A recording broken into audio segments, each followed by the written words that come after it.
चलिए हम शुरू करते हैं। आज का वचन शायद बहुतों को अच्छा न लगे, वो तो कभी अच्छा लगता भी नहीं है मेरा, बट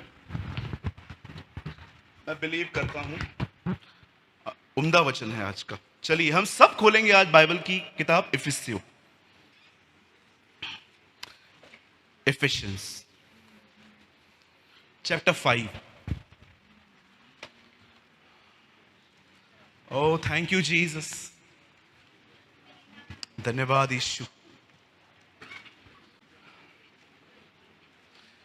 इफिसियों और उसका 5वां अध्याय।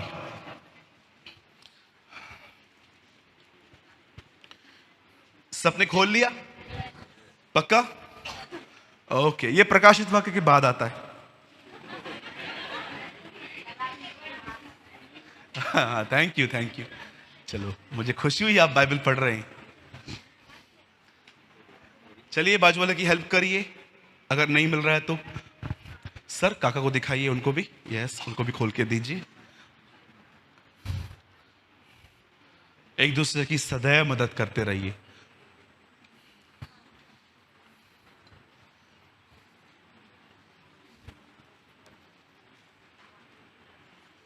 यहां देखिए सब,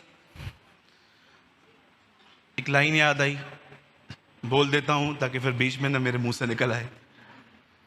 बोलिए, मुझे भाषण की जरूरत नहीं है, मुझे मदद की जरूरत है। हमें क्या, हमें किस चीज की जरूरत है? यीशु ने नहीं कहा मैं तुम्हें ज्ञान दूंगा, यीशु ने कहा मैं तुम्हें सहायक दूंगा। आमीन। चलिए मैं एक वचन पढ़ना चाहता हूं आपके लिए। सब ओपन करें इफिसियों का 5 अध्याय और उसका 15 वचन। इसीलिए ध्यान से देखो कि कैसी चाल चलते हो, निर्बुद्धियों के समान नहीं परंतु बुद्धिमानों के समान चलो। पर क्यों पॉल? आगे, अवसर को बहुमूल्य समझो क्योंकि दिन बुरे हैं। भाई 5-15 ठीक था ना, 16 पे क्यों गया तू? पहले ही कम दिन बुरे चल रहे हैं और भी बुरे चलेंगे। नहीं नहीं, मैं ये नहीं कहता। सुनिए, आपके जीवन में जब वचन का स्थान अनुभव, पास्टर, प्रचारक, मेरा फेवरेट प्रचारक सूरज प्रेमानिक तो कभी गलत हो ही नहीं सकता। अब जब परमेश्वर के वचन को, ये सारी बातें, ये सब जगह जो है, जो खुदा के कलाम की, जब आप इन चीजों को देते हो ना, वहीं से आप पीछे आना शुरू हो जाते हो। मैंने कई लोगों को देखा है, वो बाइबल पढ़ते पढ़ते पढ़ते पढ़ते कुछ पैसेजेस को इग्नोर करते हैं। उन्हें लगता है ये मेरे लिए नहीं है। समझिए, यीशु ने कहा मांगो तो तुम्हें दिया जाएगा, ये तो कंफर्म मेरे लिए है। लेकिन उसके बाद लिखा था वहां पर, अपना क्रूस उठाओ, ये तो मेरे पास्टर के लिए है। क्रूस वो उठाए, हम क्यों उठाए? हम तो हम आ रहे हैं ना चर्च में। एक इग्नोर करने वाला मन। सुनिए, ध्यान दीजिए, परमेश्वर के किसी वचन को इग्नोर न करें। 3:17 मत्ती में लिखा है, उसने कहा यह मेरा प्रिय पुत्र है। 4 में लिखा है, शैतान ने कहा अगर तू पुत्र है तो पत्थर को रोटी बना। यीशु ने अनुभव नहीं बताया कि तूने नहीं सुना यर्दन पे मेरे लिए क्या कहा गया। यीशु ने कहा लिखा है। उसने अनुभव से अधिक वचन को महत्व दिया, जो बहुत लोग नहीं देते। और यही एक कारण है कि आपके हृदय में एक खालीपन है, जिसकी वजह से लोगों का थोड़ा अलग बिहेवियर आपको डिस्टर्ब करता है। अगर आपका इनसाइड भरा हुआ रहता तो मैं आपको बताना चाहता हूं, आप एक बहुत डिफरेंट व्यक्ति होते, आप एक अलग ही व्यक्ति होते। लेकिन जानते हैं हमारी ये दिशा ऐसी क्यों है? बिकॉज आप इग्नोर करते हो चीजों को। आप चीजों को क्या करते हैं? हम रिजेक्ट नहीं करते हैं। हाँ ये है, लिखा है, मैं मानता हूं, लेकिन आप इसे इग्नोर करते हैं। तो आपसे विनती है, आज का वचन जो मैं आपके सामने प्रेज कर रहा हूं, मुझे कोई ज्यादा टाइम नहीं चाहिए, मैं 15-20 मिनट में सभा को खत्म कर दूंगा। उसके बाद हमें प्रभु भोज देना है। मैं चाहता हूं आप सब ध्यान दें। यहां देखिए, एफिशिएंस के लेटर में मैं आपको थोड़ी समरी बताता हूं। पहले के 3 अध्याय अगर आप पढ़ें तो पॉल उसमें बताता है कि तुम्हारे लिए खुदा ने क्या किया है। लेकिन अगर आप पीछे के 3 अध्याय पढ़ें तो वो आपको बताएगा कि खुदा में तुम्हें क्या करना है। अब आराम से पढ़िए, ये मैंने खुद रीड किया है, स्टडी की है। पहले के 3 अध्यायों में वो एक फाउंडेशन डालता है और दूसरे के 3 अध्यायों में वो आपके ऊपर सुपर स्ट्रक्चर रखता है। पहले के 3 अध्यायों में वो बताता है कि तुम मसीह में कौन हो, तुम्हारे लिए प्रभु ने क्या किया है। लेकिन लास्ट के 3 अध्यायों में वो कलीसिया के ऊपर एक महान जिम्मेदारी देता है और उस जिम्मेदारी के अंदर वो एक बात कहता है कि तुम्हें ये बात देखनी चाहिए कि तुम्हारी चलन कैसी है, तुम्हारी चाल कैसी है। और वो उसके बाद कहता है be like a wise people. वो कहता है बुद्धिमानों के समान, जो वाइस लोग होते हैं ना, उनके समान अपनी जिंदगी जियो। सुनिए, मैं आपको कुछ समझाना चाहता हूं। मैंने अपने जीवन में सालों से ये कन्फेशन करना बंद कर दिया है कि मैं कमजोर हूं। आप भी बंद कर दो।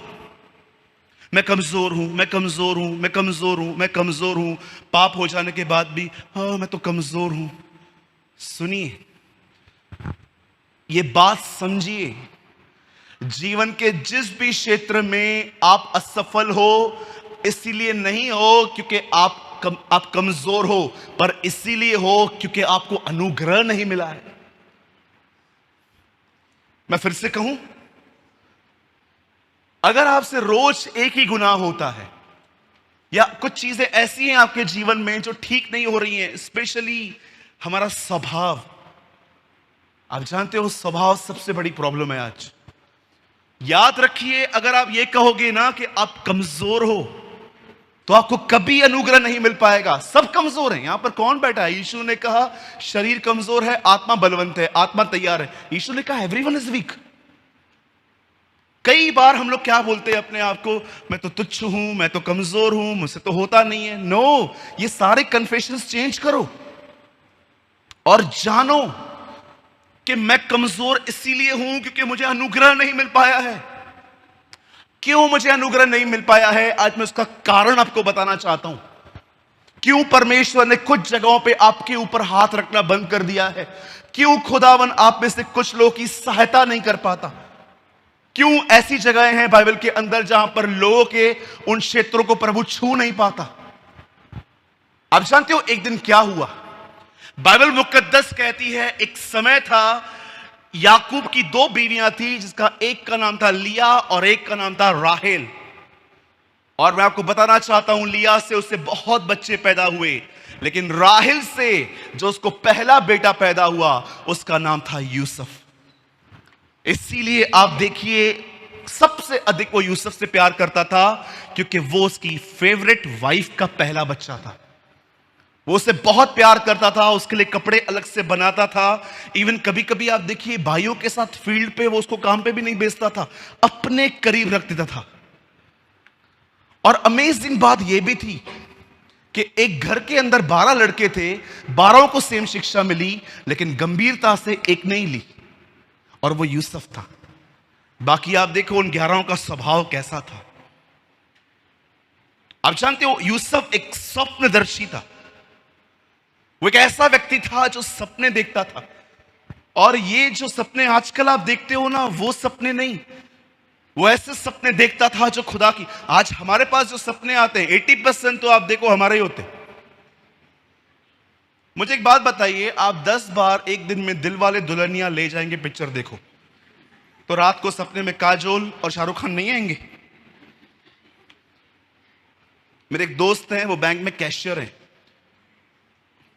उनकी जो बहन है, उनकी जो वाइफ है, जो मेरी बहन है, वो मुझे कभी भी कॉल करती है ना, बोलती है आपके भैया रात को भी नींद से उठ के कहते हैं 500 वाली घड़ी तो दे, 1000 वाली दे।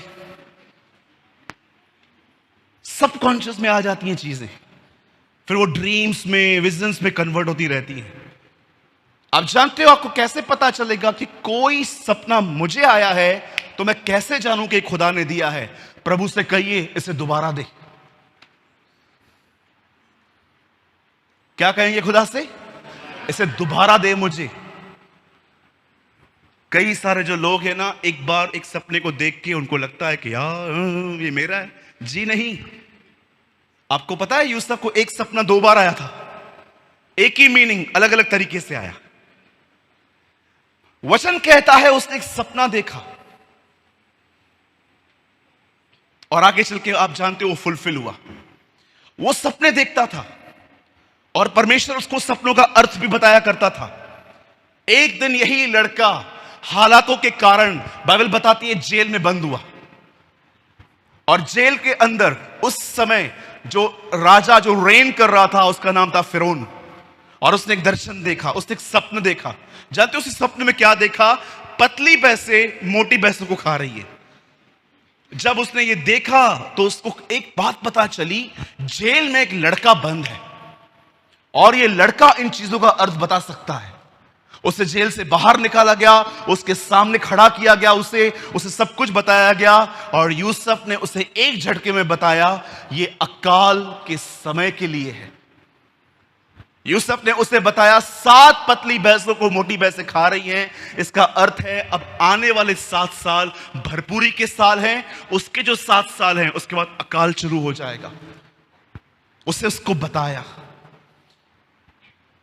क्या आप इस बात को जानते हैं? जब फिरौन ने उसके इस बुद्धि को देखा, जब देखा कि ये परम प्रधान की आत्मा से बातें करता है, तब उसने एक जगह दी कि एक काम कर, बटोरने का काम तू शुरू कर। और बाइबल बताती है वो वहां का मंत्री बना। अपनी पत्नी को छोड़, बाइबल बताती है उसने उसके जीवन में हर बात दे दी कि तू सब चीजों का अधिकारी है। और ये लड़का पावर में आ गया, ये लड़का एक पोजीशन पे आ गया। और जानते हो 7 साल तक इस लड़के ने हर जगह से अनाज खरीदा और मिस्र में जमा करते गया, करते गया, करते गया, करते गया। और उसके 7 साल के बाद यही अनाज जो उसने जमा किया था वो लोगों में बांटता रहा, बांटता रहा, बांटता रहा। मैं आप में से हर एक को एक बात कहना चाहता हूं, बड़े ध्यान से सुनिएगा। जिस व्यक्ति ने अपने अकाल में नहीं बटोरा, वो व्यक्ति कभी अपनी भरपूरी नहीं देख सकता। आप जानते हो जीवन में बहुत सारी चीजें ऐसी हैं, जब आप करोगे आपको कुछ समझ में नहीं आएगा, कोई फल नहीं मिलेगा, लेकिन कुछ समय के बाद आपको पता चलेगा कि ये फल इसी वजह से है क्योंकि जो मैंने पहले मेहनत की थी। आज जानते हो बहुतों के पास क्यों कुछ नहीं है, क्यों परमेश्वर का अनुग्रह नहीं है? क्योंकि उसका एक मुख्य कारण है, उन्होंने अपने कंगाली के समय कुछ नहीं बटोरा। एक दिन यीशु यरूशलेम को देख के जानते क्या कहते हैं? हे यरूशलेम, हे यरूशलेम, तू नबियों को मार डालता है। कितनी बार मैंने चाहा कि तूने संभाले, लेकिन तूने नहीं चाहा। देख तेरा घर उजाड़ छोड़ा जा रहा है। और उसका कारण यह है, तूने अपने अनुग्रह के समय को नहीं जाना। रीड इट, पढ़िए आराम से। आप जानते हो आप में से बहुतों के जीवन में जब आप सिन में गिर जाते हो, एक पाप जो हम सब करते हैं, मुझे पकड़ के यहां पर कभी कभी देखा है हमारे मुंह से कैसे गुस्सा हो जाते हैं। कई बार आपने देखा है हम कितना गलत बातें करते हैं लोगों के लिए। कभी आपने सोचा कि आपको परमेश्वर ने अनुग्रह क्यों नहीं दिया?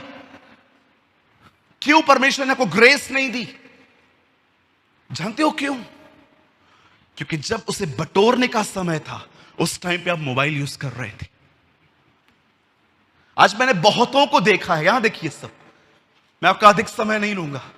मैंने बहुतों को देखा है एक एंडलेस साइकिल में घूमते रहते हैं, रोज गुनाह, सुबह उठ के माफी, फिर शाम को दोपहर को गालियां, फिर रात को माफी, फिर वही, फिर वही, फिर वही, फिर वही, फिर वही।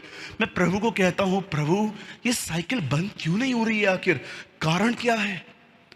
जानते हो प्रभु मुझे क्या कहता है? सूरज, इस बंदे को मैंने हर तरह से आराम दिया है ताकि इसके जीवन के 4-5 घंटे ये बिल्कुल फ्री रहे और मुझसे बात करे। और जानते हो उन दिनों में ये लड़का क्या करता है? फोन लेके बैठा रहता है। यही कारण होता है कि जब समय आता है अनुग्रह का, इसके पास अनुग्रह नहीं होता।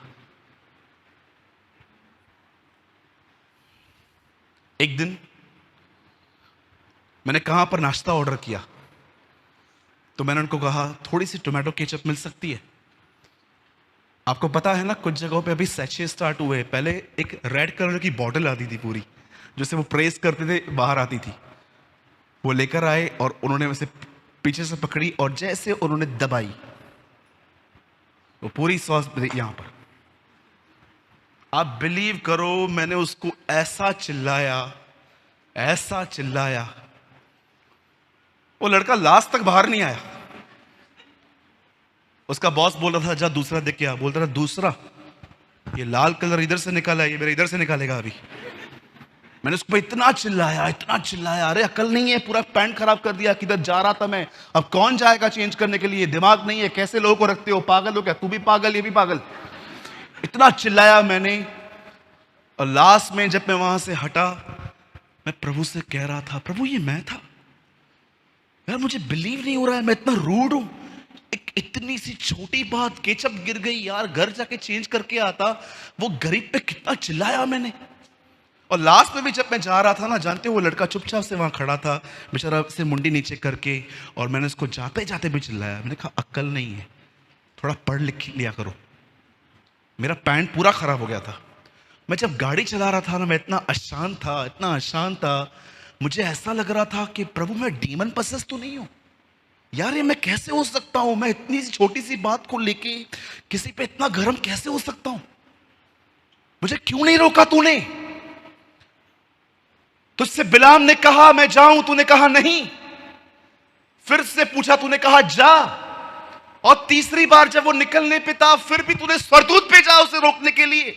अबीमेलेक को देखो, उसने सारा को लिया और जब वो सारा को छूने वाला था, खुदा उस पलंग पे आके कहता है वो नबी की पत्नी है, उसे छूना नहीं। खुदा तूने ऐसा व्यवहार क्यों नहीं किया मुझसे? मुझे क्यों नहीं रोका? इतनी गंदी मेरी गवाही खराब हो गई। मैं इतनी बार बोलता था मुझे गुस्से पे विजय मिली है। जानते हो मुझे परमेश्वर ने क्या कहा? तुझे पता है मैंने तुझे क्यों नहीं रोका? क्यों? तुझे अनुग्रह नहीं मिला मेरा। यूसुफ ने 7 साल अपने कमी में बटोरा और उसके बाद तब एंजॉय किया जब किसके पास कुछ भी नहीं था। मेरे भाइयों, मेरी बहनों, जीवन में एक समय आता है जब परमेश्वर आपको चारों तरफ से विश्राम देता है, काम परिवार से, ताकि वो समय रिलैक्स होके आप उसे दो। आपको लगता होगा क्या बाइबल, क्या प्रेयर, लेकिन आप जानते हो खुदा से बात करते करते आपका उससे संबंध बनता है और वही संबंध आपको उन बातों में जब आप गिरने वाले थे उठा के रखता है।